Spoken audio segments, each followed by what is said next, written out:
It's on silent. Yeah, okay, we're ready. Well, we've done our sound check, right? And amazingly, Tubsy, you turned up for a sound check. And don't tell anyone. Did that used to happen to you? I remember we spoke back in 2016, I think, and you told me a story about your life and all the things you got up to and some of the artists you played with. Was you known for sometimes not turning up on time? Was that a thing? I'm still known for not turning up on time. There's a thing in the Punjabi music industry. It's called Tubsy timing. It's not even Indian timing. It's actually Tubsy timing. So is that where's the Dholki? Is that where it comes from? It's not. The where's the Dholki wasn't intended to be that, but it kind of is. Yeah. Now, where's the Dholki comes from? It was made for me. We did this charity event for a women's group here in Birmingham, and it was hosted by a group of solicitors, so a big room full of academics, right? And they, because I helped them organise it, and they were really grateful, and they couldn't work out what to give this Siddha Sadha Desi Banda as a present, right? And so they come up with this because they know how much I love live music and how much I'm always, banging on about, live hona chahiye, PA nahi kar sakde, no backing tracks, no samples, it has to be live. So they came out with this slogan, where's the Dholki? So they want Joe public to go up to an artist and say, where's the Dholki, if they're miming. So, if there's no Dholki on stage, it's not Punjabi music and it's not live Punjabi music. Oh, yeah. So that's, these brain boxes came out with this idea. Right? But that was the thought behind it. But later on, it became synonymous because Tubsy later, where's the Dholki? Yeah, that's what it became. Right, yeah. The reason I remember that is because I remember in Hammersmith Palais, you was playing with Safri Boys, and the band was saying, you remember it. I do. It was my first meeting with you, and I knew you from cassette inlay covers as Tubsy, Dholki, all the percussion instruments. And it's the first time I met you. I was kind of awestruck. I thought, this is the man, right? And anyway, Safri Boys were setting up, and I can remember I was just watching them on stage. When you're kids, you just watch the artists, don't you, on stage, and they were just, all I could hear them saying, Tubsy, get there, Tubsy, Tubsy, where's Tubsy? Where is he? I don't know. He was here a minute ago, and they were just waiting for you. I don't know where you was. Well, I kind of had an idea where you was, and then you turned up. There was a pub next door to the Hammersmith Palais. Yeah, it was just next door. Weren't too far, was it? They weren't going to miss you. Yeah, it was just too convenient not to take advantage. and I knew at daytimers you can't drink. Obviously, there's no alcohol in places, So actually, there was a daytimer once at Hammersmith Palais, again with Safri Boys. There was Safri Boys in Hira, and I'd nicked some of my old man's moonshine, some of my desi, right? And we drinking it up on the way there, and we got to the changing rooms, and I just naturally offered it to Kumar and Tommy as well. And their drummer didn't turn up. Now, the rest of the Safri Boys went to the pub next door. I didn't have to go because I had this desi. And Hira were about to go on stage, and there's like, Tubsy, sada drummer nahi aaya. Tu drum bajai lena. I can't play drums to save my life.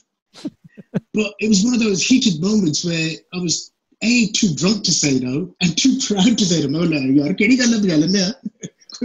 So I actually played drums in Hira, and I didn't know which end of a stick to hold. Oh my! Did it go okay? Did it go well? I can't remember. Yeah, we'll have to ask them. Well, I thought it went okay because I was loving it, but I'm sure they could tell a different side to that story. You must have thought, I'm killing this. But look, you've got so many stories like that. And, with your drinking, obviously at some points, you was quite drunk, but you've always managed to play. You've always pulled it out the bag.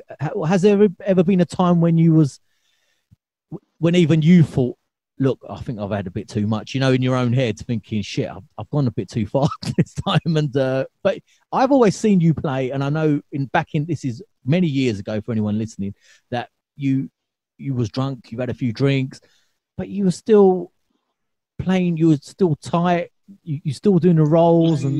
No, I think it was just a big illusion. I always knew that I was in trouble with the drink. I think the laughs and the smiles, the jokes and the pranks were just a smokescreen. And I think the playing and the ability to still pull it off was part of that smokescreen. Now sober, I'm at one with my instrument, and I wouldn't have it any other way. No amount of intoxication, whether it's alcohol, whatever it may be, can make up for the buzz that I get now. This is the real buzz. Yeah. I know. Yeah, I know. Whenever me and you speak, we always end up talking about booze because with our pasts, it's sort of always bad influence. That's what it is. I know. Let's not actually meet up at one point at the Palais or something, right? But yeah, I mean, for you now, it's been quite a few years, and you've become kind of a role model, I think, for people, especially for me as well. There was a point when I was struggling a bit, and I remember I messaged you, and you supported me, even if it was just a few messages back, like, you can do it, I did it. And I did think at the time, I was in a bit of a drunken haze. I thought, Tubsy's done it. If he can do it, I can do it. But as much as we laugh, right, that's exactly it. Yeah. I'm human, you're human, nobody's a superhuman, right? And if one human can do something, so can the next. And that could be fighting an illness, fighting an addiction, playing an instrument, doing whatever you want, whatever comes, whatever your dreams and aspirations are, they're achievable. Yeah. And I'm a part of a fellowship where, the only desire every member of that fellowship has is the desire to stay off or to get off alcohol. And that's, it's achievable because, it's a goal, it's an aim, and people go for that. Yeah. Did you find the fellowship worked for you as a person? Because you've been in bands all your life, you've been a part of groups where you've had a collective goal together. Did you find that support was what you needed? You needed like-minded people, because me and you could talk till the cows come home about drinking and mechanisms to not drink and tactics that we now use. Or I think it's just a standard case of takes one to know one. I don't know about you, but when I was drinking, I was talked about that smoke screen. I was able to lie my way out of any situation. But you can't Connor. You can't lie to someone who knows exactly how it is. So, and I think that identification was, I remember going into all sorts of service providers, even your GP, and when my parents or siblings would say, tell him to stop drinking, and the doctor would say something, and I'd say, what do you know?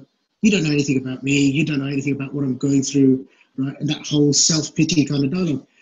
But when I was in that fellowship, you can't say that, because everybody does know what it feels like, and everybody does know what you're going through, because they've either been through it or are going through it. Yeah. It's definitely, for anyone listening, that kind of support is, it's very hard to describe, to find someone, because you can't bullshit them. They know when you're lying because they've done the lies themselves, but I mean, look, you've come through it, and I don't know about you, but when I got to the point where I stopped, it is a rebirth. The whole outlook on life completely changes, and you see things for what they are. It's like we was living in black and white for so many years, and the moment we stopped, it's like in Technicolor. You think, wow, the world is actually, it's amazing, and and you fall back in love with the things that you fell in love with when you was younger, like the Dholki. Like you said, you're now with the instrument, and and even you falling back in love with your family, and you feel their love, and they're the kind of things we sort of used to block out and blunt out with alcohol. Yeah, definitely. And just, I think one word would sum it up for me is gratitude. Today I'm grateful for everything I've got and appreciate everything I've got. And I'm not too worried about anything that I haven't got, because everything I've got I'm meant to have. Yeah. And that might be a bit too deep for listeners and watchers, but it's very simple. Everybody likes to think the grass is greener on the other side. I'm happy with the grass I got on this side. Yeah. You're happy with, but so. I mean, like you said, we could talk about this till the cows come home. But generally, Tubsy, how have you been within lockdown? How you been handling it? You're a guy who's always on the road. You're always playing with bands. You're always playing with someone. I think I was laughing with a young artist the other day, Indie Gill, who's just released his first debut. And I was just talking to him about cassettes, because he's a bit younger than me. We're similar ages. And I said, yeah, when we was younger, we used to go to the métier shop and we used to buy a cassette and ask Uncle what tapes were out. And I said, I always used to see Tubsy's name on the inlay. Every bloody cassette I saw, he's played with almost everyone, right? And for you, being in lockdown must have impacted your playing. It has. There's no practice like the performance itself. Going out there and playing with my band, the live experience. Got some heavyweight percussion, Halter, Chonks and Ravine, and they put you through your paces. And, bearing in mind they're like a third of my age, right? And so, you got to keep up. So there's nothing like the real thing. But I've gone back so many years to when I used to have, back in the day, I used to have the tabla set up on the kitchen table, right? And so I think the first day of lockdown, when I was asked to work from home, the tabla came out. Although Dholki's, the love of my life, we all started with tabla, and so that came out, and a lot of the cobwebs, needed to go. So that was a good thing. A lot of these quarantine jams, that I've participated in, but also the ones that other people have done, some really amazing young talent. And I've got to say this, amazing UK talent, right? Once again, UK has taken the lead. And as you can see, I'm wearing my Alarp t-shirt, right? The Pioneers, right? UK Bhangra has always been the one, right? And the UK boys, I call him Quarantine King, Ranveer Singh, right? They've taken the bull once again by the horns, and they've run with it. And I'm really, really proud, because it was in our day, or even before your day, that's in Birmingham, right? Out of the new generation, it was myself, Sukhchandra Shinda, right? That we've kind of like started breaking out into the scene. My brother Setal and Shinda's brother Moni from the Nimana group, Kang Saab, Anadi Sangeet. Those were our idols, but because they were our elder brothers and everything else as well, we were also shit scared of them. Right? I know my brother was he beat me up something rotten. Right? He was like, Dholki jogi lana. चुप करके पढ़ कोई doctor बन तो कोई accountant बन कोई chemistry बन जा सारा होर नहीं कर तो सरदा तो वकील ही बन जा right and because he used to say इस काम च कुछ नहीं रखा right मैनू की मिल गया जेड़ा तू लभदा because he said there was no future. He didn't get a pension out of it. He didn't make any future out of it. He couldn't do it full time, and then the whole family was against it, right? Even though the whole reason my family came into England was through music, was because of this little instrument here, the dad, right? My dad was a daddy, and that brought us over to England. But it was my brother older than me. He's a microbiologist, right? And I hated it, right? Okay, because he was a padhe likhe. I had to leave my Dholki and I had to be a padhe likhe, right? But so being Shinda, we were kind of faced with that kind of dilemma. Not so much Shinda. Moni was a bit more supportive of Shinda, and my own brother was more supportive of Shinda. But with me, it was different. I had the Padya Likha to like live up to. And musicians of my generation across the board will tell you the same, right? You know, if you speak to the Pradesi guys, you know, Bhupinder, Salindar, right? They'll all tell you the same, similar sort of stories where the parents have come through that struggle, first generation, right? Come into this country, and the plan is 5 years and we're going back home. So within those 5 years, you ain't got no time to play Dholki. You got to become something, and some money, and get back to the kid, right? And you know, that was the other thing that I had was my dad said, Dholki, right? You know, and it doesn't fit into your caste system either, right? And so, you know, all of that kind of stuff that we had to kind of break through, and I'm quite, you know, I can hold my head up high and say that, you know, we've kind of pathed a decent path, right, for the younger generation. And I've got to mention Apna Bhajan Jagpal, right?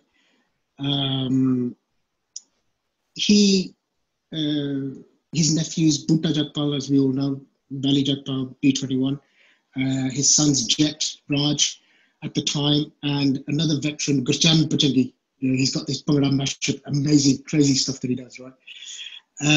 And we were all a band called Kalakar, and Bhajan supported that. Bhajan was from that generation, so the Kanga generation, the Moni generation, the Radesh Elite generation. But he saw what none of those guys saw.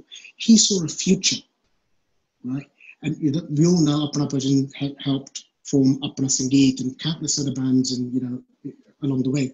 But he saw longevity, right? And he invested his time. He gave us his room. You know, he bought equipment. He bought, you know, mics and everything else for us to rehearse at the back of his video shop, right? Because, you know, he could see what the others couldn't see. He could see this vibrancy in this new generation that, you know, we were there to create something. So, you know, you know, if anybody's responsible for Tubsy, it's, you know, blame Apna Bhajan. Yeah, I mean, I've seen Uncle's videos on Facebook. I don't know him personally, and but I know he's been around within the industry, and it is people like him that I would love to talk to. You know, to see, like you said, he supported. Be careful what you wish for. Why is if you think our chat's along, right, nothing compared to him. He seems a fantastic character. I'm definitely going to ask him. But I mean, you're talking about support. Like I said, I don't know him personally, but he's always supporting my podcasts, and he's always giving it a like or a love heart just to say, you know, keep going. And, you know, it's just little things like that. I mean, I don't know this guy, but, you know. It's his vision. I mean, as a cameraman, he needs vision, he needs imagination, he needs all of that anyway. But it's his vision, and I think somewhere or other it was his dream to be within the industry. So as he couldn't fit anywhere within the industry, he's doing his bit from where he's sitting. You know, a bit like I mean, Jazz Thambi's dad, very dear friend of mine, Bikar Thambi, also a good friend of Bhajan's as well, right? Bikar, you know, he could see the potential in his son, and he put his own career with Sangam to one side, his own singing aspirations, because the Dholki player, because the drummer, because the Bhangra dancer for Tiranga Bhangra group, right? He put all of that aside, and he plowed everything into Jazz Thambi. Because sometimes, you know, you can live your dream through someone else, and you know, that's what these amazing human beings are about. So do you think sometimes we're now lacking them kind of people, or are them kind of people like you? Have you become them? I'd like to. I think one of the reasons why we set up the live experience was that everybody could have a go. Everybody gets a gig. I remember approaching the PDM drummer, Diljit Kag, right? To say, look, you know, I know you're a million miles away, but you know, let's make this work, you know, and I still stand by that.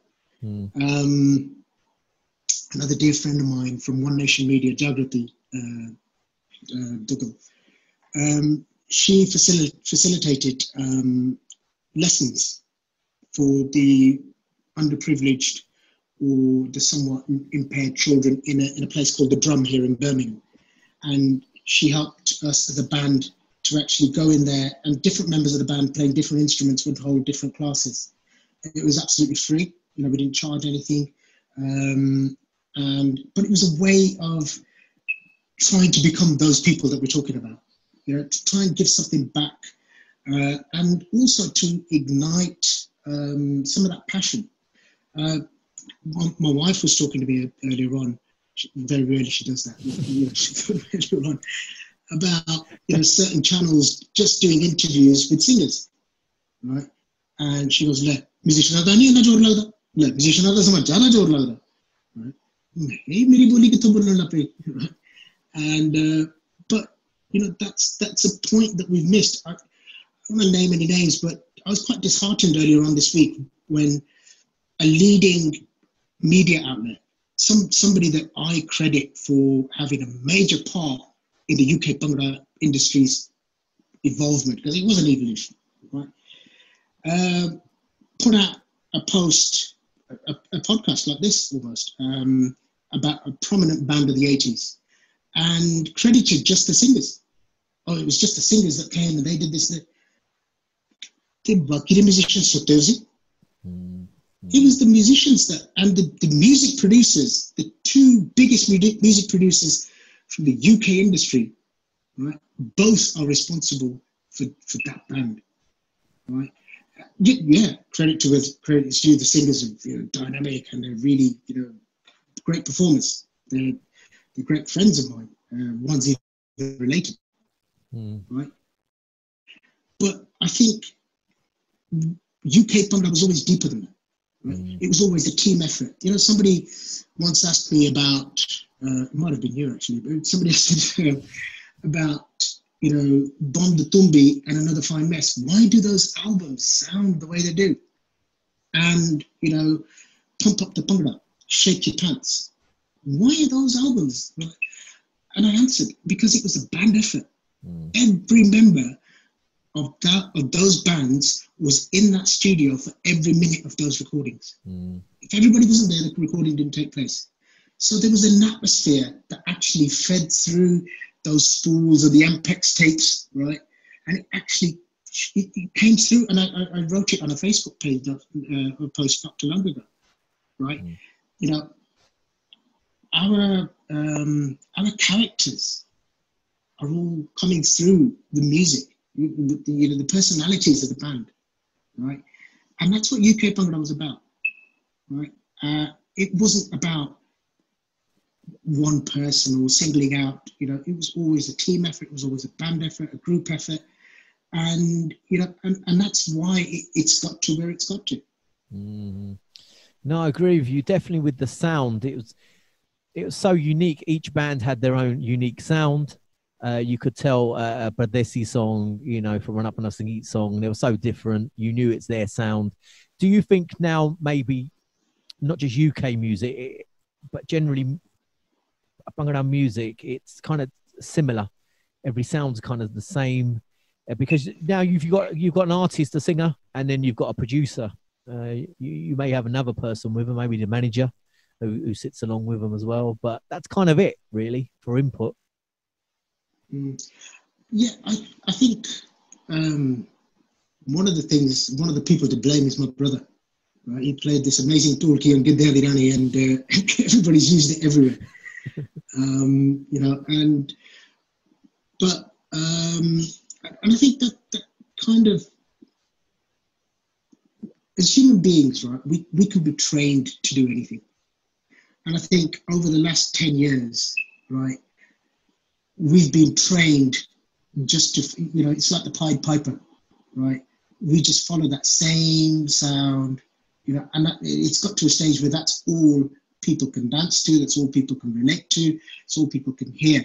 And I think the India guys have capitalized on that,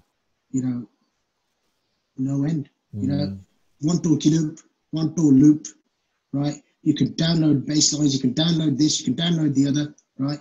And within half an hour, 45 minutes, right, away you go. Not the best vocals in the world, but who cares? Mm-hmm. Do you think maybe in the early days, because the bands had no one really ahead of them, or do you think now, because the it's so open now, and you can get music from anywhere, producers from anywhere. I mean, back in the early days, there were no Bhangra bands because they were just starting out, so they had no one to really look to, for any kind of sound. So they made their own sound. They just I think what we had back in the day, right, was we had critics. First of all, we were our own, strictest critics, and then, our first listeners would be other bands and other musicians, or our families. Right? Our biggest censor board would be our family. I'll tell you a story.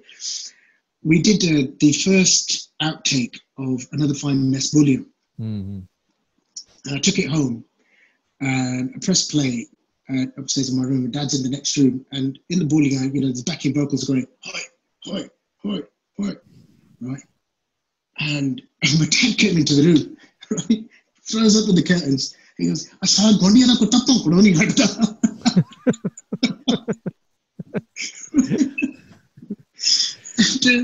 So,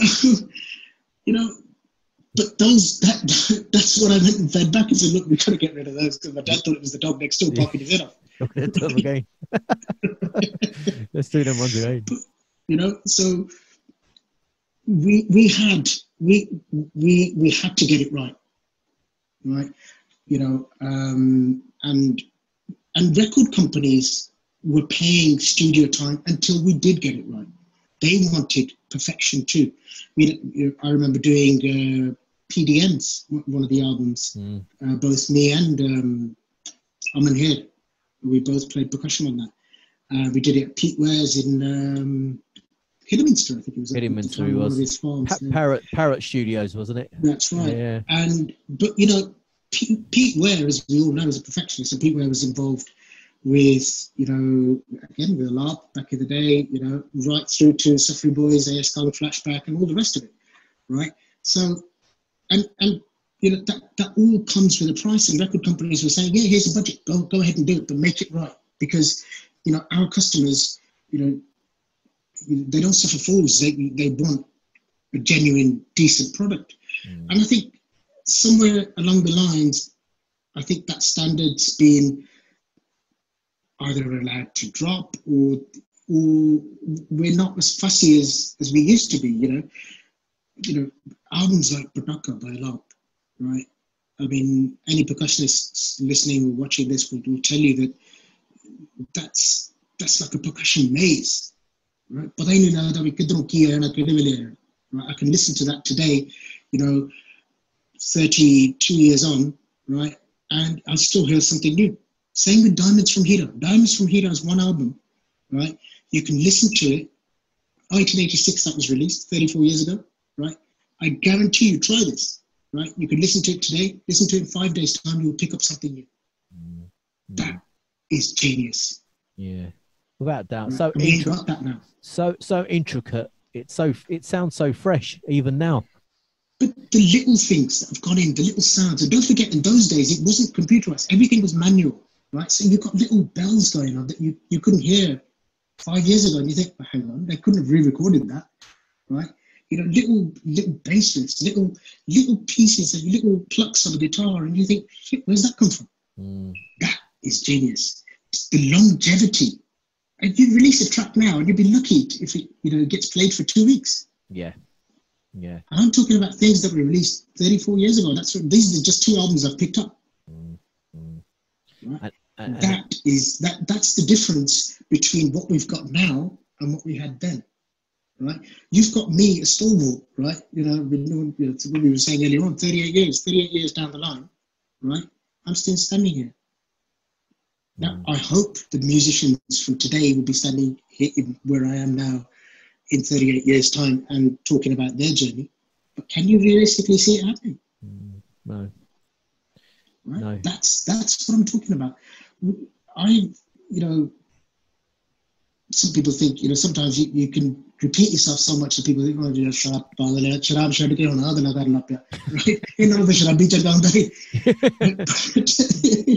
Never win. You know what I mean? But it's, sometimes you've got to repeat yourself for the message to get through. The message is simple: encourage the next generation to pick up an instrument, right? We've keyboard players, guitarists, mandolin players, violinists, right? Saxophonists, and it's not as if people are not doing it, but there's a select few, right? We've got to, kind of get people off the PS4s and stuff like that, and PS5 now, right? And encourage this, because otherwise we are gonna come to a dead end.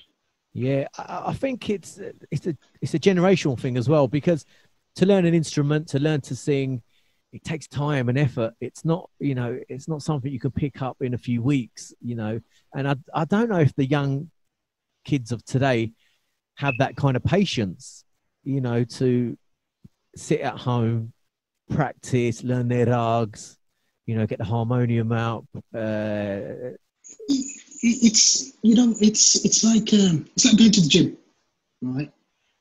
It's getting through the door, right? Or we could relate to this in a different way, going back to where the conversation started. It's just getting through the door. But once you're through that door, once you've gone through that pain barrier, if you don't go the next day, you feel horrible. You feel sluggish. You feel, I need to go back, because your body wants that workout. Yeah. Right? It wants that. Just recently, because there's lockdown and stuff, my son's at home from uni.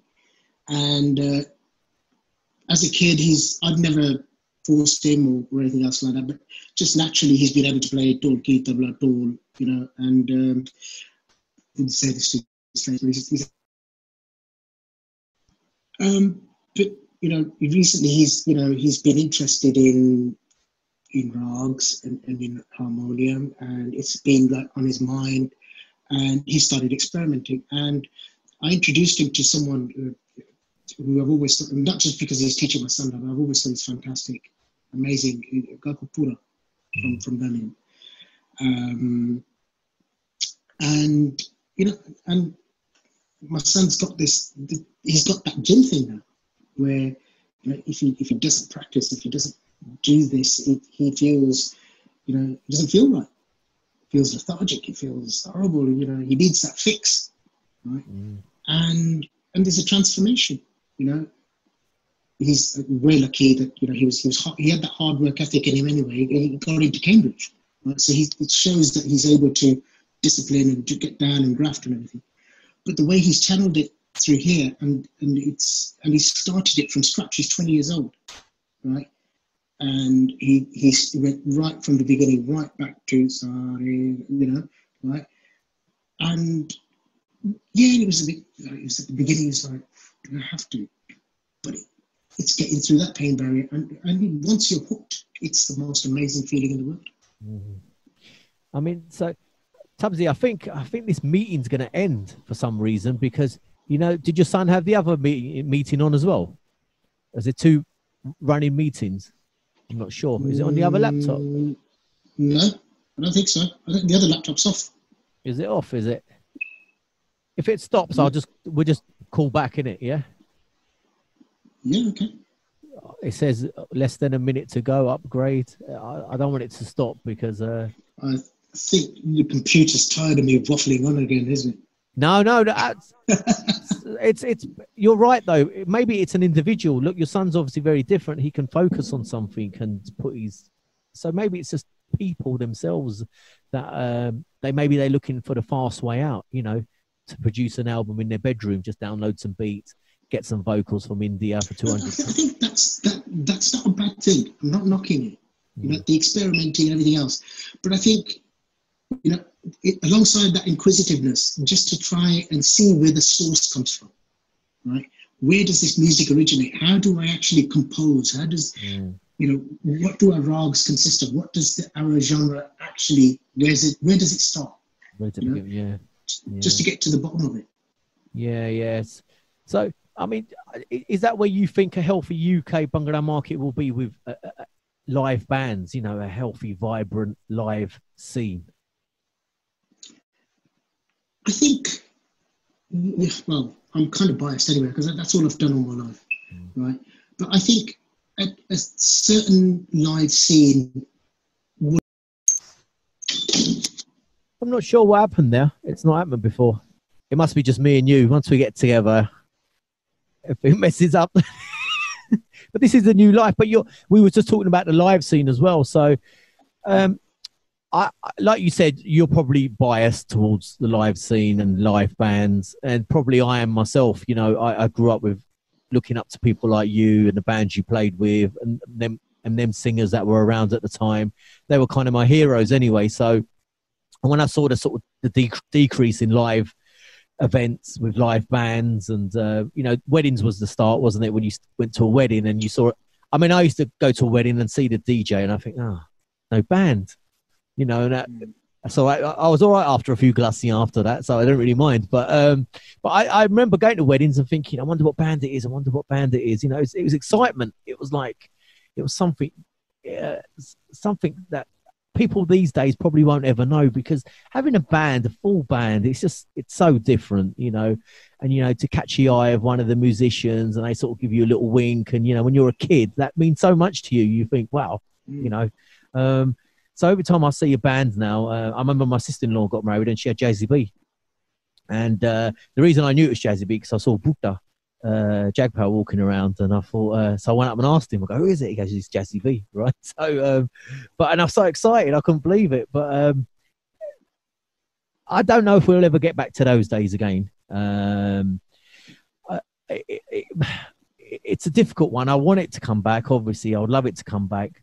And I know a lot of the youngsters, like you talked about Ranbir Desai, Harvey Sahota, these young guys are very UK based vocally as well. They sound very UK, but they want to have a live band. You know, that's their dream. You know, they want to have the band. They want the full setup. You know, and I like that. And I think they're not going for the easy approach with a PA with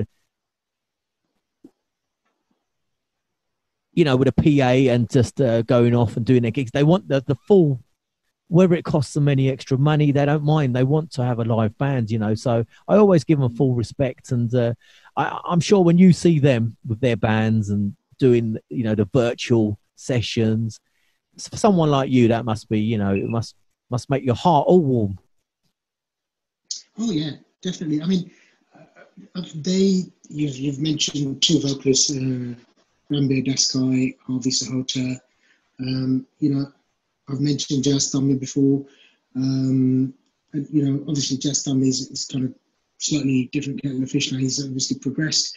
We've got our Stephen Sahota, you know, in our band. You know, and I can count, you know, hundreds that are actually coming through. But I think, you know, what we've really got to do is these singers have to go through the painstaking process of actually rehearsing, getting their bits right. Musicians come back to the same. I'm guilty of this. I mean, we did when we did the first Dholki tour with True School, right? And like we mentioned, I think just before we went on air, you know, about my kind of affair with rehearsals, and not too kind of fond of them, right? And the fact that I forget. But True School's a perfectionist. And when you've got 10, 11 of the UK's top, very talented and dedicated musicians, people who are not only gifted, but dedicate a lot of time to their craft, right? And when you're in a room with that kind of caliber, you've really got to step up. And you know, I was running a shop and doing gigs and all sorts of juggling hundreds of things at the same time. And I was coming to these rehearsals, Tubsy timing, always late, and just expecting to blag it. And did I get a bollocking, right? And you know, and I realised, you know, that it doesn't matter who you are, right? You've got to work. You know, you've got to work hard to get anything. Nothing's going to land in your laps, right? and no one's indispensable. I can just walk in and say, you know what, I'll be all right on the day, I'll just blag it. No, if you can't step up to it, there'll always be somebody, you know, your Tubsy or whoever, you know. Mm. And this industry and show business is very, very ruthless like that. So do you still feel that slight pressure sometimes when you go into a room, like you said, on a Diljit tour, and it's a group of top notch musicians and true school, like I've heard he is a perfectionist, and so do you still feel that kind of pressure sometimes when you're on stage? I'm very lucky. I'm very lucky, sir. I'm absolutely petrified every time I go to play my instrument, Wow. Whether it's a rehearsal, whether it's a sound check, or whether it's a performance. Words can't describe how scared I am, right? I say a prayer every time I go on stage, every time I play, and I want to keep it that way. I don't want a day to come when I'm not scared, when I'm not concentrating. That's very important for me. Yeah, I think that's very important for people to hear that as well.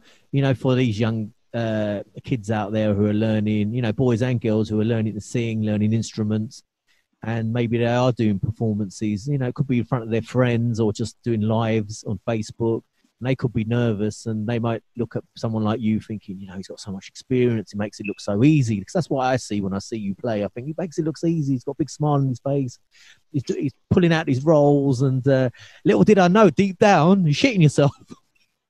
Yeah, pretty much. So there you go. One for your listeners, you can shit yourself and smile at the same time.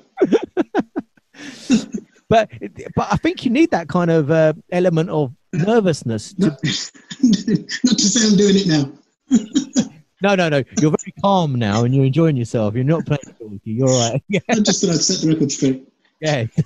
Anyone who's not watching this but listening, he's fine. He's clean and he's ready. But that's very interesting, even for me. I kind of know you as well. And on the kind of character you are. You always seem very calm. You're always jolly. You've always got a smile on your face, and so. But going on to stage, someone like Diljit as well, probably one of the top stars we have at the moment in the world. So that must have been, you must have been really nervous when you're playing them kind of shows. Or is it any show? Could it be a small show? Any show. And with all due respect to Diljit, I wasn't nervous because of him. It's the performance. It's every performance. It could be in front of 5 people. It could be in front of 500,000 people. It doesn't matter. Right? It's the desire to do right by my instrument first of all, right, and by the time and the energy and the effort that I've put into my practice, and not to let the rest of the band members down. It's a whole combination of responsibilities.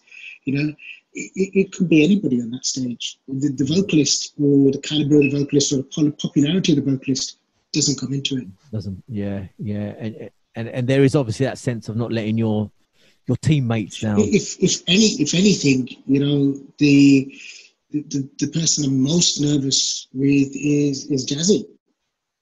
Because we're so close.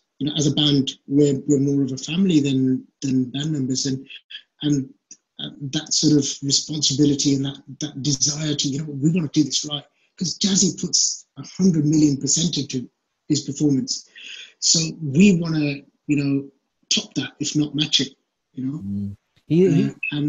He is an amazing artist, Jazzy B. I remember when he first came onto the scene in the UK. And he was at the Dome in Birmingham, right? And I think it was at the awards. It must have been the Bhangra Awards, if I remember. And he came on with dungareens, and he kind of had his hair. He had a strange haircut. And at that time in the UK, bands were kind of wearing sequin tops. They had headbands on, and they kind of had that sort of 80s style still going. And so this young lad comes along, and I think people were looking at him and thinking, well, let's see what he can do. What's he, you know, the moment he sung, I think it was a Khalid Marnik song, they just thought, wow, this guy's got what a voice this guy has, you know. And he just had that new style of image, and he was on that wave of, you know, having an image was very important, and a uniqueness to him. And that's what, I think that was a turning point, definitely in UK Bhangra as well, and with his sound as well. Again, you've hit the nail on the head with UK Bhangra. He left his family, his parents, siblings, everything, and he came to the UK alone. You know, he lived here alone. He went through a lot. You know, when you hear these artists, oh, you're a boss struggle with you, right? Well, Jazzy B has. You know, we saw those days, right? He did what, you know, our parents did, you know, when they upped from India and came over to make a better life. That's what he did. He came down from Canada because he knew he couldn't realize his dream there. That dream to perform, that whole live scene and everything else, that was rampant here. It wasn't in Canada and wasn't anywhere else. And then he took it from here to India, right? You know, he's the one who turned India around. You know, I remember going to India where everybody used to wear these really flary trousers and big collared shirts, and all the men used to hold hands while they were walking down the road, right? And it's him that changed India, right? It's him that, you know, they all of a sudden they started gelling their hair, you know, fancy haircuts and the clothes, the jeans. Ed Hardy became, you know, available at all the markets in India, right? And but you know, that's what he did, and so all of that package, you know, that's what made it even harder for us. To, you know, we have to live up to all of that. Yeah, absolutely. I remember we're going to India, and my nephew was at a wedding. My nephew was dancing, and I was going, "Why are you dancing like this?" He was dancing like Jazzy B. So he was so influenced. The young kids out there were so influenced by Jazzy B and that style. I mean, he's a unique artist. You don't get many of them come along in our lifetime, you know. And you're right. He came to the UK. He knew this was the hub of this exciting, vibrant scene. And he knew if he wanted to make it, he had to make it in the UK first. And I think, you know, for him, it wasn't about making it or becoming famous or becoming rich or, you know, or anything else. It's just a matter of he couldn't perform out there. There was no medium, there was no stage, there was no platform for him to be able to show, to let that fire out, right? And that's what the UK gave him. That, coming back to what I was talking about, it's that same platform, right? That same medium, that same outlet that I want for our next generation, our kids, your kids, my kids, right? To be able to have, should they want to, you know, musically express themselves and do something, right? But if we don't do something about it, you know, there isn't going to be that platform. I mean, you know, even in religious places, when we were kids, right, we could go and perform. Right? We could, you know, I used to be able to play tabla, you know, I was an amritari, right? All of that's changed now. Right, so the kids can't even go there, you know, unless they sign up or they become Amritari or they become this or do this or do the other. So that's been taken away. We didn't have those boundaries when we were growing up, right? You know, we used to do Sera Sikya. You know, it was actually mandatory. You know, if you got booked for a wedding, right, even Satrang, right? You know, so not, you know, we always used to do it with Kang and, you know, Mastan Hira and Lakhvir Rakhi, the Satis and Nari. That was, you know, obviously a generation before. But even with Satrang, we've done Sera Sikya. Do you know what I mean by Sera Sikya? I do, but for probably people listening that who don't know, if you explain in a few seconds. Okay. A Sikya it's like a Sikya is like a lesson, or it was like a message to the bride, you know, and this, bearing in mind, this is what 30 odd years old, right? So these are not my views, but the views at the time, you know, and how to go about, you know, fitting into a new family, what she should and she shouldn't do. So it's guided. Sikya is like a guided kind of, you know, talk. Sera, you know, was for the groom because he's wearing the Sera, right? And it was the same for him, how he should, you know, welcome his bride into the family, how he should behave with her, how he should be dedicated to her, and you know, no other women and all that kind of stuff. And the challenge for the bands and the artists was every wedding had to have a different certificate to fit. You know, you had to mention family members, you had to mention this, you had to share, right? All of that to be fitted in. Yeah. Right? And so that was a little thing. So, but that was all performed obviously at the Gurdwara. And we as artists used to go in there, right? And we used to form the name Pachangi, right? You know, Bulveer, the Pachangi group, the Lochan Birga, Gopal, and Mr. Jorn, you know, a legendary Dholki player, Son Singh Jorn. And it was his younger brother that used to be on the Congos, you know, the little kid that everybody used to look up to on the Congos. I forget his name now. And Palla, right? Those guys got their name Pachangi because Pachangi means young kids. And because they were young kids and they used to perform at Smelly Gurdwara, that's, you know, when they used to get the rugby or the stage secretary used to announce and say, okay, Pachangi are the gate, you know, and they became known as the Pachangis, and that's where they got the name from. So it was all because of, you know, performing at religious festivals. Birmingham Grove Lane, Ravidas Pavan, every year on Guru Ravidas' birthday, all artists from every background, right, used to, and still do, they used to go there and perform. There was no restrictions on who could go on stage and play, sing, or whatever, right? And it's a platform, you know, and I seriously think that should be reintroduced, or should be re-encouraged in, you know, in some way, so that, you know, kids can, it's a safe place for them to go and learn and play. Do you think we could get back to that? I don't know, the way society is these days and the way people are quite, they can be quite touchy about certain subjects. Yeah, they're not going to have it, right? So, because everything seems to be very black and white these days. You know, there's people are so strict about certain rules, and you know, I don't think that will ever come back. And you're right, but probably that was a stepping stone for loads of artists. Yeah, I mean, it wasn't just the artists. As a community, a Gurdwara or a place of worship was somewhere where you could go with your problems, right? And, you know, just basic things. I mean, in those days, people who were struggling with English, right? They had a form to fill in, whether it be a job application or a social security form or registering with the doctor. These things were real. And there was only 2 or 3 of us that actually knew how to speak English and to read and write in English and were able to interpret, right? And that was all done at the Gurdwara. And, you know, to me, those were really, really good times, really community spirited. And, you know, we were much more together as a community and much more integrated into society in those days. Now we're apart as a community, and we're apart from everybody else in society. We want to be on our own. We want our separate whatever. Yeah. So you think we've kind of separated as a community now? Are we all become slightly selfish in our own sort of desires, and it's not so much about helping people? And has that sort of gone now? It's not so much gone. It'd be unfair to say it's gone, but it's a lot less than what it used to be. You know, that whole black and white society that you're talking about. Even if somebody wants to do something, they're too scared to go against the grain.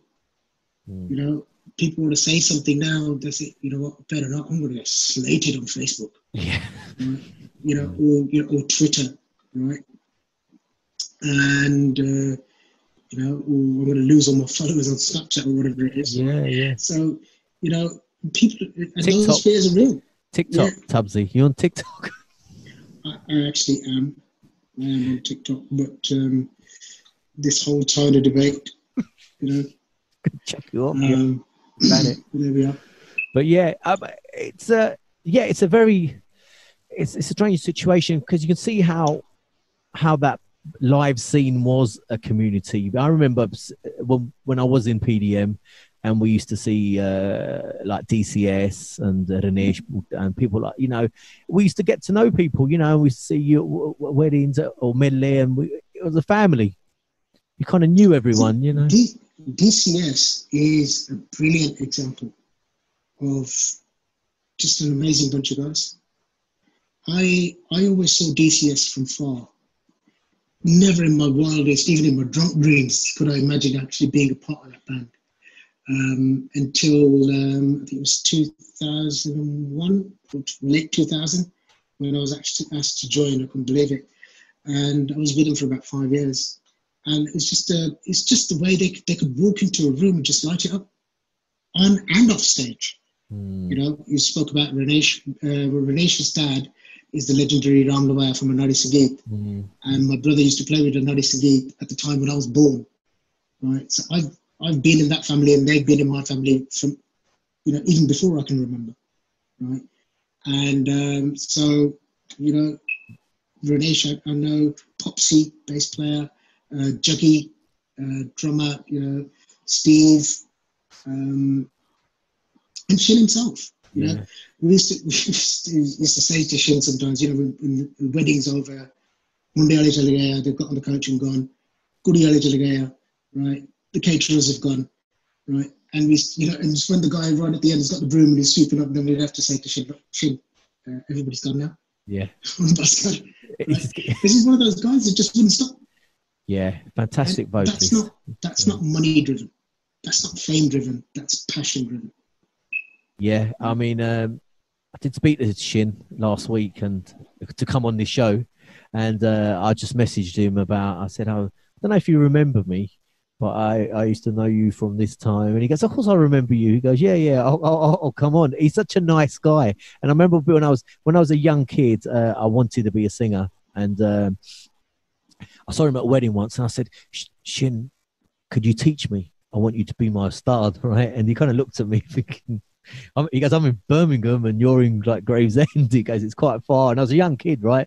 He's probably thinking, how is he going to get up there? But anyway, I said, you know, do you mind ever teaching me something? He goes, no. He goes, if I see you again at some point, you know, let me know.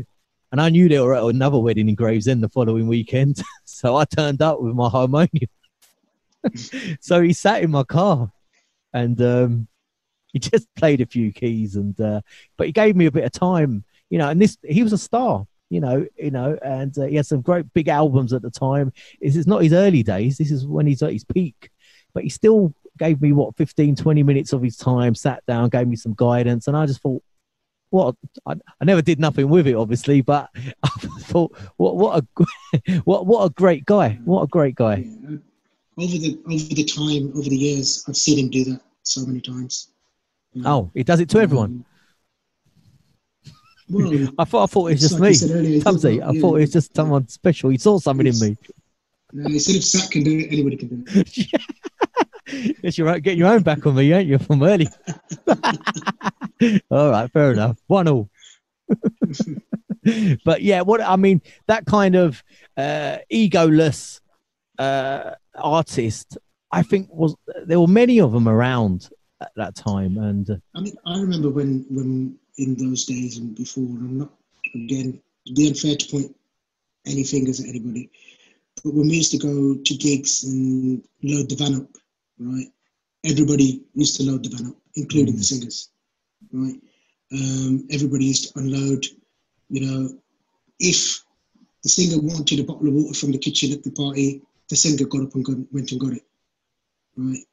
There was no managers or agents or road crew or anything like that, you know. It was just, it was what it was, and it was fine, you know.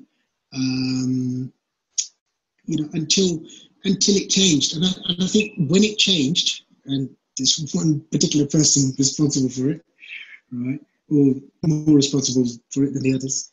When it changed, you know, I think the whole industry suffered, because then this one person sort of monetized UK Bhangra, right? And, you know, money has this funny way of making people greedy. You know, people just can't get enough of it, right? And so, you know, to cut a long story short, UK Bhangra singers priced us out of the market, right? And now UK Bhangra singers are saying, well, if the Indian lot can charge this much, we're the ones that started this all off. We're the ones that did this, so we should be allowed to charge even more. And, you know, this whole price war is going on, and you know, right in the middle of it, the people that are suffering, you know, the musicians, right? Because while they're having their, we don't get a pay rise. Yeah. Why they're having this, you know, price off, right? Musicians are sitting there redundant because the consumer's thinking, well, I can't afford that, right? You know, the price that I'm paying for a band or an artist, you know, could be 3/4 of the way down to a deposit on a house. Right? And that's not exaggerated. I'm sure you know some of the figures that are flying around nowadays. So, you know, I think I'm going to pass on the band, right? And I'm going to get a DJ. And do you know what? Actually, a DJ now comes with all of these lights and these lasers and these shows, and the whole wedding, you know, the whole game gets upped. You know, sabda status badda, you know. What be aate India later again? What be aate India later again? Right? What be aate patake chalaye? You know that kind of stuff. We've kind of switched, right? Yeah. Whereas before it was, what be aate hero si lo, mere be aate rap si lo, mere be aate the premise, right? And that was a status thing. Yeah. Right? Now it's like, you know, who had the DJ with the biggest lights and the biggest smoke machine? Yeah. But they're still winning because having all of that razzmatazz is still a tenth of the price of what an artist would charge. You know, and that really, really messed things up. You know, and going back to that media outlet I was talking about, that's why it was so disheartening to sort of, you know, almost glamorize the very thing that brought the UK thing to its knees. Right. I, as a kid, I did a show with a Nari Sangeet, and you know, they used to have this Volkswagen Transporter with a table in the back, right? So we've done the wedding, we've come back, and in those days there's pound notes, £5 notes, and £10 notes. There's no 20s or anything like that, right? They didn't count them, right? They started off with the pound notes, pulled them out onto the table, and you know, like you have cards, you just have stacks, you don't actually deal them, you just stack. That's what they did. And because I was the youngest, they said to me, you know, put your hand on any pile that you want. Right? So I said, all right, I love that one. And then they did the same with the fivers and the same with the tenors. Nobody argued, or he got a bigger pile than I did, or he looks like he's got more than me, or whatever. Right? And that's how it was done. Nobody actually knew how much money there was to start off with. Yeah. They didn't count it. Right? I mean, you could estimate it when you've counted your own and think, okay, if it was 5 of us, this times 5 is roughly what it was. But you could never be sure how much there actually was. That was what made UK Bhangra. Yeah. So it was just about the music. It was just about the culture. So I always used to think DJs were kind of killed the UK live scene. That's kind of always been my fault. So he's kind of saying that there was a price war with singers. They sort of priced themselves out of the market, really. Absolutely. The prices went up. The practice, the dedication, the production. Coming back to the actual quality of the music, that went down. You know, so you can't have that. It's just, you know, you can't. You know, it's like, you know, you start off selling, you know, Coca-Cola in a can for 50p, and then you replace it with, you know, a cheaper version, but then try to sell it for 70p.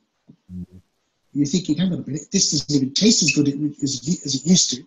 But they put the price up. You know what? I'm going to switch to something else. And I think DJs, they didn't destroy the UK Bhangra market. If anything, they salvaged something. Right? Yeah. You know, I'm a big fan of Dr. Zeus, right? Because his music's got a vibe, you know, it's got a groove, and he's UK born, and he's got that, you know.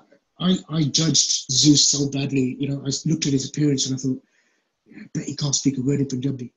You can hardly get a word of English out of him. Right. His Punjabi is so clear, it's so beautiful, it's crazy, right? And so the singers, when they did that, you know, when something like this happens, right, a void opens and a niche appears, right? And people like Zeus did amazingly with it, you know. The guys at Kudos, guys at Caliber, a very, very dear friend of mine who died a couple of years ago, DJ GURPS, right? He was a DJ, but he had a flair for production. I did countless recordings with him and the guy from Canada, Deep Jundu, right? So they didn't destroy it. They tried to salvage what they could. Wow, yeah. You know? Right? So, I firmly believe that, had we used a bit of humility, kept our feet on the ground, right, and not exploited the music industry, not looked at the music industry as a way of ripping people off, making money. I don't begrudge anybody who's making a decent living. That's not what I'm doing. But there's got to be some sort of governance. There's got to be. If you're going to charge a certain whack, then you've got to deliver. Yeah. We all know that artists like Jazzy D come with a premium, but he delivers. Yeah. Mulkeet Singh, right?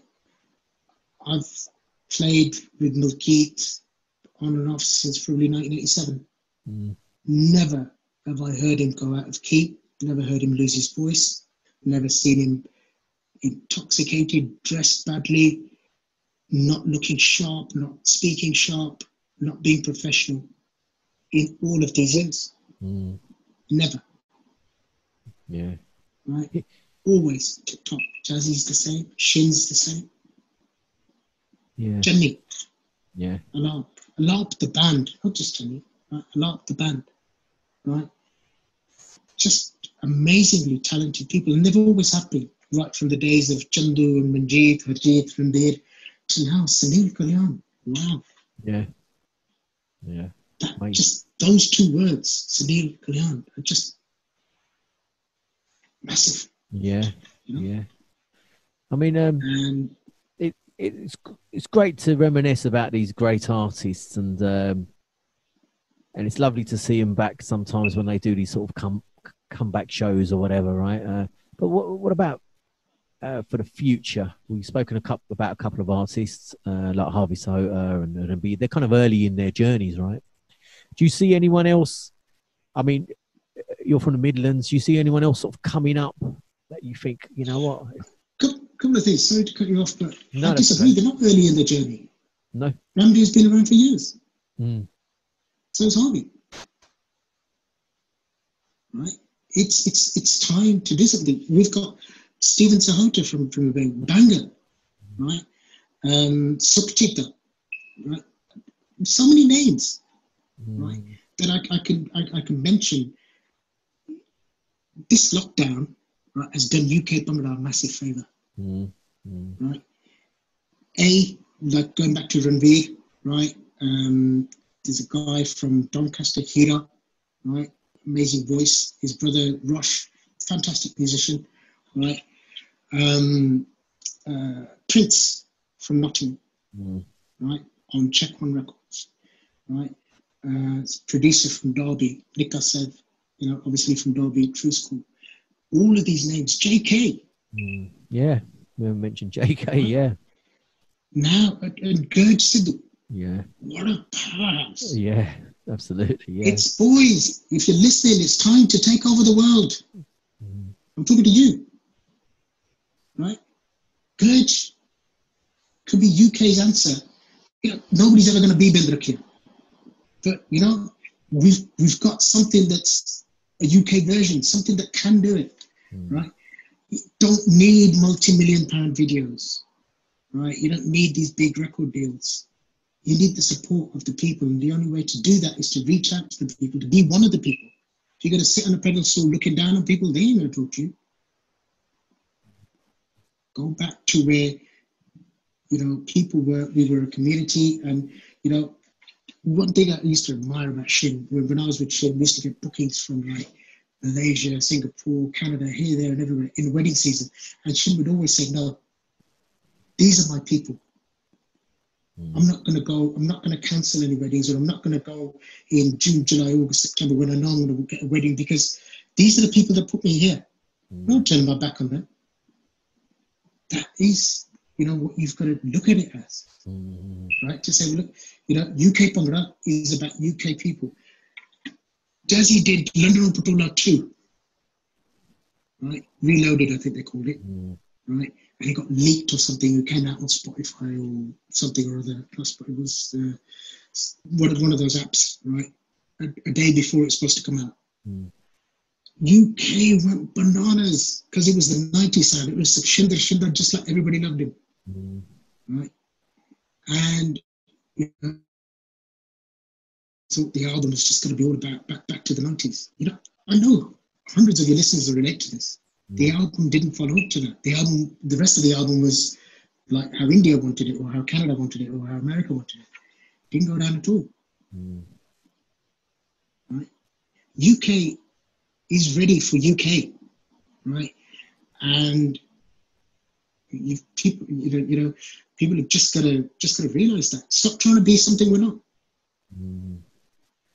So would you think we need a UK artist with a single or an album with that UK vibe sound that's unique to the UK? That's what people are looking out for, because I think we need a new UK band. It's all very well myself, the live experience, right? You know, I've been here for nearly 40 years, right? I'm not one of those people that's kind of climbed up and then pulled the ladder up after. I've thrown the ladder back at people and nobody's catching it. Right? We need a new UK band. We had one in Manchester, Brotherhood. Yeah. Right? The Harvey Sahota band. Right? The Artist Band from East London. They're there. They just need the backing of the people. They need that inspiration. That need that push, that little nudge for them to say, look, okay, guys, you're on the right track. Just need to do a little bit better. There's a fantastic group of guys in Doncaster, Chuck the Roadshow. No vocalist, right? And for ages, they didn't even have keyboards. They're just a group of percussionists. They used to put these videos up on Facebook. Right? They used to go into this room, right? One guy on Dholki, one on tabla, one on drums, just going for gold. Amazing. They didn't care they didn't have any vocalists. They didn't care what they did. They had fire. UK fire, right? You know, and that's what people are just. We didn't have any social media. No. The biggest thing that we ever had was a little picture in the disc for this on a Friday. If you had one of those, you were a mega star. Yeah, you made it. If you're in the disc for this, yeah. Right. Now you've got all of these mediums and you've got all of these outlets. Right? Technology doesn't just mean using one bloody loop, even if it was played by my brother. Doesn't mean downloading one mandolin sound. That's been, it's even coming two Bollywood films, right? Doesn't mean using the same Sarangi sound or whatever, right? Technology means, use it to enhance your creativity. Don't use it full stop. Use some input yourself. Put some brains behind it. But most of all, put some passion behind it, right? Yeah, in my day or in our day, we used to have a lot of critics. I used to do it, right? I'm gonna catch him out, right? I'm gonna take the see what he's used one of my story, and he'd be doing the same to me, right? In sort of recent years, me, Juggy Rea, fantastic musician. Look at some of his videos that he's putting up on Facebook and stuff, right? No vocalists, no nothing, just his percussion stuff, because he's inspiring people. Masterclass. He's got this massive classes going off in Coventry, right? That he puts a lot of his own time into. That's what I'm talking about, right? So now people are ready for new ideas, right? Don't just put on your PC or your Apple or whatever it is, download or buy Logic or whatever it is, and then just get a hold of the plugins and samples and say, 3 hours later, and just say, yeah, man, on the man. That's very short-lived. Yeah. It's usually that selfie in the studio, isn't it? In front of the desk. They've got the beat playing. And your brother's Dholki in the background. So this, it's very inspiring what you're saying, Tubsy. So, like the singers you've mentioned now, the UK-based young singers, there is quite a lot of them. So, are you saying what they really need is some songs with a unique UK sound to them? Because I know a lot of the recordings back in the day, in your day as well, all the instruments were played live. You know, there's hardly any samples around. I knew samples were coming in, but they were used in a creative way. You know, like from the Dumbi, the samples were used for creativity, not to make the actual sound of the whole song. They were just there to sort of add a bit of like a masala to it, really. So do we need a bit more recordings like that with live instruments and actual, you know? I think it goes back to what I said about human beings being trained and almost being sort of brainwashed, if you like, to follow a certain path. It's breaking that habit. It's getting people used to listening to that live sound again. These quarantine jams have been a good way of doing that, right? And I think one of the things that's come about is people picking up a song from yesteryear, whether it's from the 70s, 80s, 90s, or whatever it is, getting to know it, going, like I said to you before, get to know where does it come from, dissect it, unpack it, unravel it, see what's going into it, play as it is. Right? DCS were brilliant at this. When DCS used to do a lot of cover versions on stage. So what we used to do is take it into the rehearsal as it is. So play it as it is first. And then as you're playing, put your own little twist to it. And then it became a cover version, but with a DCS twist. Yeah. Stops, starts, chord changes, whatever. It became, a DCS version of it. That's what people can do now. It's a start, right? Start to learn how this chord structure goes. Okay, so that's how the guy played it originally. But I think I prefer to play it like this. And you'll see the whole dynamics of it changing. The guy played the Dholki or the tabla or everything like this. You know what? I'd move that to there, and I'd do this here, and I'd do that there. Right? And all of a sudden, it becomes your own thing. And when you started doing this as a band or as a collective or as 2 or 3 people, you're not only learning yourself, but you're learning together and you're growing together. And that's how it evolves. Yeah, I mean, that'd be really exciting if that happened. I mean, I was talking to Harvey Soter because he came on the show, and he said he's thinking of doing some songs, but with his own twist. Because what he's realised, he said, is he hasn't got them power vocals like someone from India. He can't do that pure folk sound. So he said he's going to do it his own way, his own sound and his own style. And he's got his core members of his group that he's got in the Harvey Soter band, and they're working together to make the sound. They did Sajjana Vi Sajjana, right? Devinder Janago, right? Amazing musician, great guy, right? And Jeevan Bhangra, right? Great young percussionist, right? Really proud of him, right? And the rest of their band, I think they've got the old Sahotra's bass player with them as well, Riley, if I'm not mistaken, right? But they did Sajjana Vi Sajjana in a kind of UK, bit influenced by Sahotra's, but it went down like something else, right? It was like people were kicking themselves. I said, what a simple idea. Why didn't I think of this? Every band, right, every UK band does Sajjana Vi Sajjana on stage with a reggae twist. Yeah. But nobody took it any further. Harvey's band just stepped up to that mark, and look at the results. Right? What was it? I think it was about a year and a half, 2 years ago, right? They took everybody by storm. Right? With a very simple, when you look at it, it's like Gurdasman Sajjana Vi Sajjana was just been around since the 80s. Right? Coupled with reggae music, Punjabi music has been coupled with reggae music from day dot. Yeah. We've got one of the biggest stars of reggae, Apache Indian. Yeah. Punjabi. Yeah. Right? I worked with him on, Arranged Marriage. That was towards the tail end of 80s, early 90s. Right? Both me and Shinda worked on that. So that was just proof of the pudding that how long reggae has been in with Punjabi music. Right? A Juba. Right, yeah, a young band from Birmingham. Love right? them. Scam. Yeah. Right? Those guys, they did that. So all I'm saying is it's a very, very simple idea, and you can put it together and get a fantastic result and get known for it. That's part of why we show it. Right? The notoriety, the fame is a part of this. It's a part of that buzz. right? I mean, now people like recognize you on Facebook or whatever, right? You know, I remember back in the 80s, used to walk down the road, used to be like India, right? Everybody beeping their horns. So I was walking down the road, beep, beep, right? And people would ask me, who was that?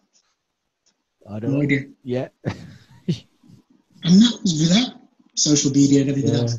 But now people have got, you know, if that's what you want, it's there for the team. Go for it. Earn it. I mean, it's funny you mentioned a Juba. That brought back memories because they had a cover version of Makana, if you remember, a reggae version. It was brilliant. What a great little album that was they had, you know. Well, even the original with Makana and Mangal did with Javed Rami, right? I can't even start with it, you know, just to mention his name is an honor for me. You know, he's a fantastic musician, right? Danny Daniels, right? You know, these guys are, you know, these guys are the bedrock. These guys are the foundations. You know, it's because of these guys that we're actually standing here talking. About Well, no, I mean musically, right? These guys, there's videos going around now of Asian Live Aid, right? These guys try to pull off what Bob Geldof did, and they did it. Yeah. You know, if we look at it on a scale of how many people we had in the country at the time, as opposed to, you know, the indigenous population, you know, on a scale to whatever it was, we pulled it off, man. Well, we didn't pull it off. Amarjit Sidhu, Chirag Pehchan, and all of those guys, and everybody that performed and everybody that turned up pulled it off. I remember it was 1985. Wow. You know, yeah. I remember because I wasn't allowed to go. Yeah. All right. Well, my brother went. One of my brothers was in the audience. The other one was performing. But you know, that's you know, Danny Daniels we're talking about. You know, Surinder Pogal, Inderjeet, and this Chirag Pehchan guys. Right? Chirag Pehchan, right, used to have different music pieces for their songs that they used to play live as to the ones they had on tape. Additional music pieces. So you'd have the music pieces they got on the tape. Then they just beef it up when they're on stage and just say, you know what, we just add some more onto it. Who cares? Yeah, pure musician. And now you know, those days, you know, if you didn't have a 16-bar music piece, there was something wrong with you. You know, that was too short. And now we've got songs that don't have any music pieces. No, they're straight in the chorus. Just a Dholki loop. Right? Yeah. And so, you know, that's the kind of thing we're talking about. Yeah, and Mangal, he's still going strong. I've seen these videos of him singing. He still sounds great, you know. He's got his little setup at home, and he's doing his Hindi songs. Obviously, he's a big fan of Hindi music, and he's got a great voice. Everyone's saying, you know, but competition so many times. Yeah, I can imagine. And I know a lot of people say, "Baji, Punjabi gana kar do." You know, everyone's posted, but he's bashing out his Hindi songs, and he's got a great voice, and he's just a legend, a legend. One of the last times I saw him, he was with a fantastic band, 515 Crew, from London, and I went to the NEC. There was Dharminder, right? As you know, die-hard fan of Dharminder. I went to that Dharminder concert, and Mangal was singing the Ruffy songs associated with Dharminder's career in films or whatever. It was fantastic, just unbelievable. But again, it wasn't like I'm whoever I am, and you know, I can see you sitting out there. I'm not going to come over to see you. I couldn't get to where he was, so he came over and said, "Should I make you harder?" That's you know, the kind of people I'm talking about, the kind of people that we grew up with, and the kind of people that put this industry where it is. Just that humbleness and just that togetherness. Yeah, so it kind of needs a collective spirit, I think now. A sort of community spirit again to kind of push or elevate the UK Bhangra scene back up to where it needs to be. Because I know when I do these interviews and I talk to artists, I always sometimes ask them, is the UK Bhangra industry dead? Is it dead? And they always say no, obviously. And it isn't dead, right? I think it just needs that re-injection of sound and uniqueness again. Just innovation. Yeah. Right? It's a title of one of the Anamika albums, but innovation is what it needs. Yeah. You know? And you know what? Canada's doing it. Yeah. America's doing it. There's young kids out there that, you know, have have got less than what we have. But you know what? The instrumentation's live.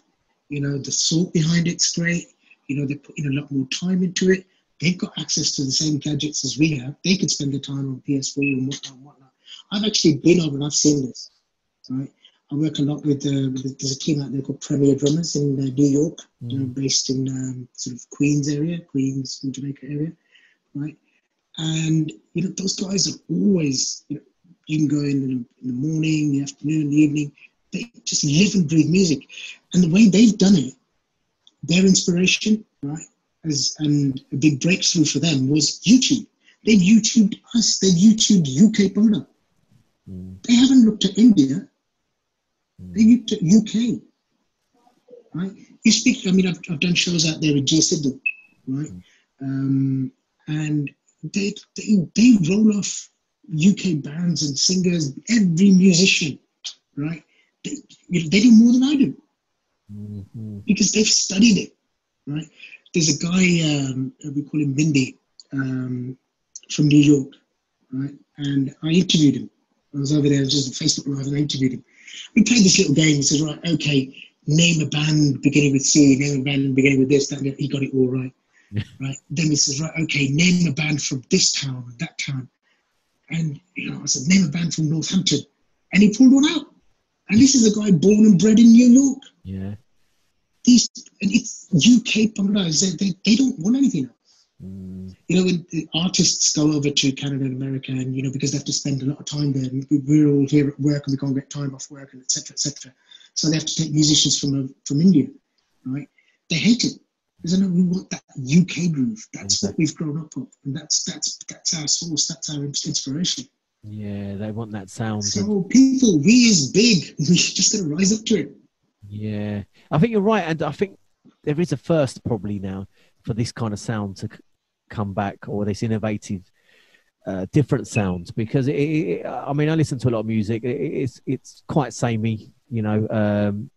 So something new and fresh. If it was to come out, I think it would do fantastic, especially with the tools we have. You're right about the tools.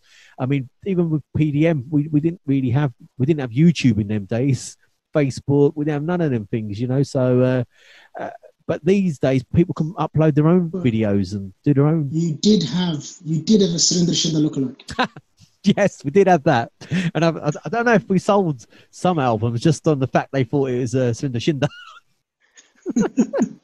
I still remember that day. I walked into that room where you guys were sitting. It was a packed place. I mean, yeah, but there was nothing around then, you know. Back in the multi-tone days, them guys started, you know, multi-tone. So everyone has all the tools now at their disposal. I think what they need is that innovation, that sort of drive to do something. And I think public support would be great. Yeah. Sean and Verinda, right, from your neck of the woods, you know. Sean, you know, being Billy Machine Gun's protege on tour. They just released an album, you know, quite a few songs on there, and they've kind of touched on that UK sound.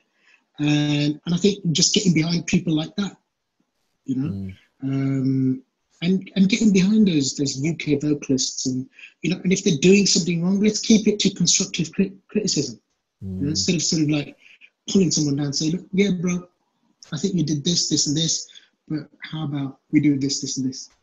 Right? Give this a go, give that a go, give your suggestions, use social media, you know, creatively, constructively. You know, if you think somebody is not doing something right, you know, refrain from using the F and the B words and all that, right? And say, look, actually, you know, this is my suggestion. Right? And as you know, nobody can do this without the public support. So the public has to reinvest its support. And, you know, it's almost like that slogan, you know, your local grocer will say, you know, shop local. Right? Yeah.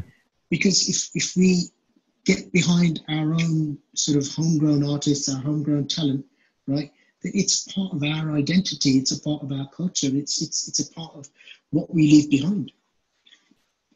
Tubsy, you know, our conversations are always epics, And I remember I had to do a two-part. I remember on the first interview I did with you, I had to split the thing in half because it was so long. It was like almost 3 hours, right? And I'm surprised you came back. yeah, I like a bit of punishment, but I like talking to you because you've been there from the early days at the beginning. You're still around now, 38 years, and to hear your experience, I think it's really helpful for young artists listening. You know. And I enjoy talking to you anyway. And I like you reminiscing about the stories about the old band, some of the characters that were around at the time, because it kind of brings back memories for me of my childhood and listening to, like you mentioned, a Juba today, you know, that just reminded me of the song Makana. And I remember them as a band that I like listening to you. And I think you've touched on some really important points today and some great inspirational words, and I hope people listening that are into music or thinking of making an album or thinking of becoming a singer is to do it. You know, we have the tools now. You have YouTube to make your own videos, to upload them. You can do it yourself. You don't need a management company. You don't need all these PR people. You don't need record companies controlling you and saying yes or no. You can just do it all yourself, and I think people just need that little bit of confidence. And no one cares what I say anyway, but if someone like you, Tubsy, says it, you know, I think that means a lot more. I hope so, and I hope that, you know, by talking to yourself and waffling on a bit, you know, we actually get through to people. And I think confidence is a very, very important word. Just a quick story on confidence. And Sherry Man, when he released Yar and Mulle, he didn't release it through a record company originally. He just let it go out there on YouTube because he was confident in his product. He was confident in his ability to reach out to people. He was confident that there were other people that thought like him, that had the same taste. And, you know, that's been his biggest claim to fame, you know? Something that he just did from the heart. You know, yeah. I've got a friend, a fantastic producer from Dholki, Nick Garcev, and he produces music. And in the early days, I used to say to him, Nick, you know, if you really want to sell this, you need to make it more commercial. You need to do this. And he used to say to me, no, there's got to be at least 5 people that like what I like. He said, I'm not out there to, you know, sell to the masses if the masses don't want to buy, but I'm out there just to reach out to anybody who actually thinks like me. So it was, you know, there were no videos or anything else, and over time he's made his name as a producer, and as a good producer, as a quality producer who won't sort of compromise with his quality and with his style. Bhangra, right? I can't go without saying his name because he's been absolutely one of my biggest influences, one of the biggest influences on Punjabi music worldwide. You know, the guy's produced for Gurdas Maan, Mahendra Kapoor, etc., right? But if you listen to his music, it's been consistent. All the way from, you know, Jagwala Mela. He's produced music for Hollywood films. You know,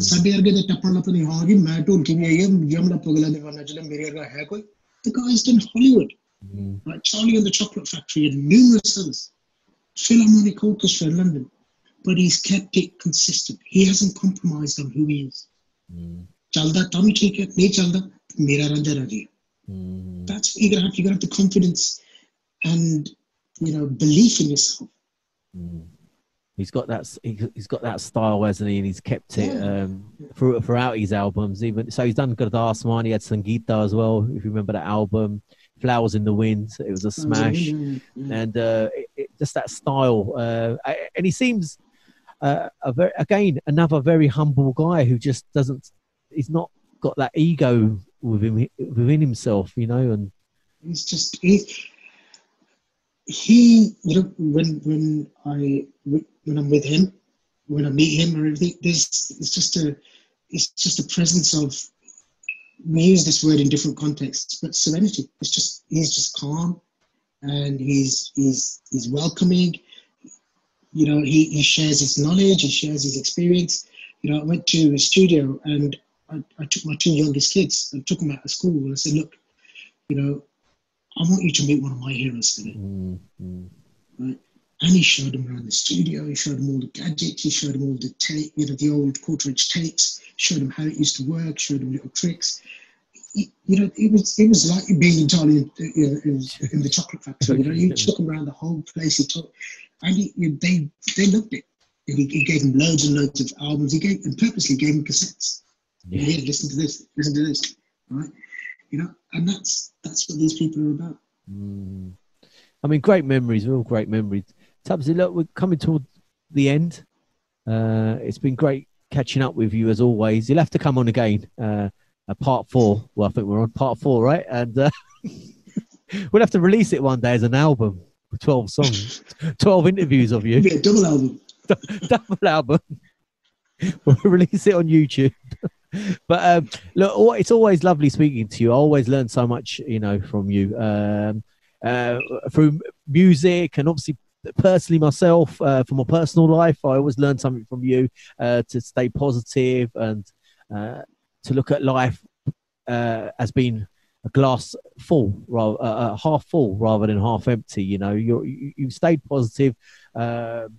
I love that analogy. Did the glass? Yeah. The glass one. See, it never leaves us, does it? Oh.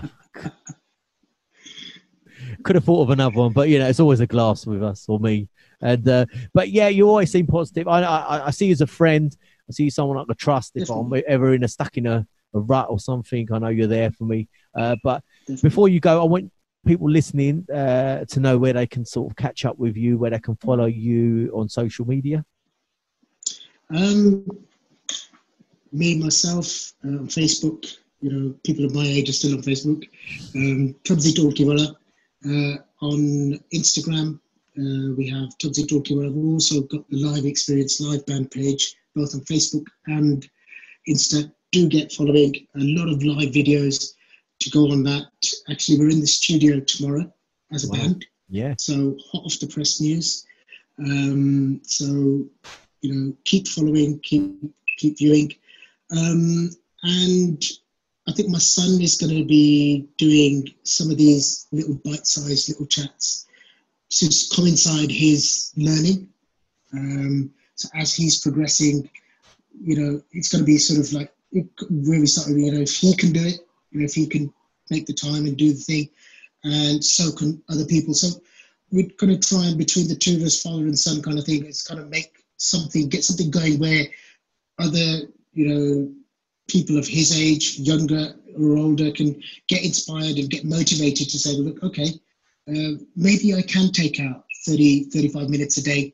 It won't break my back to learn something new. And like we said before, people can have YouTube lessons now. They don't have to go out and touch somebody's feet and buy them a pug and, korta piyamma and sonida kada and whatever else. Yeah. Just learn off YouTube.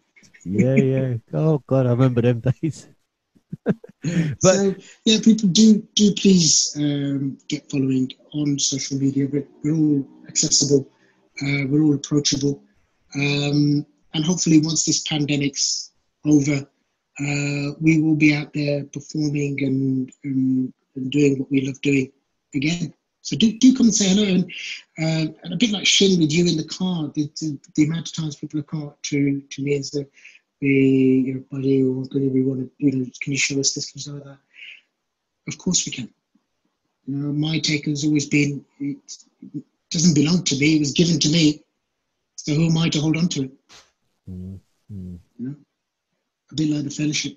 This is a two-way street. When I'm sitting teaching someone else, I'm also reflecting on what I'm doing. And it gives me a chance to reflect on those basics. It's like when I got the tabla after so many years, is to to touch up on my own stuff.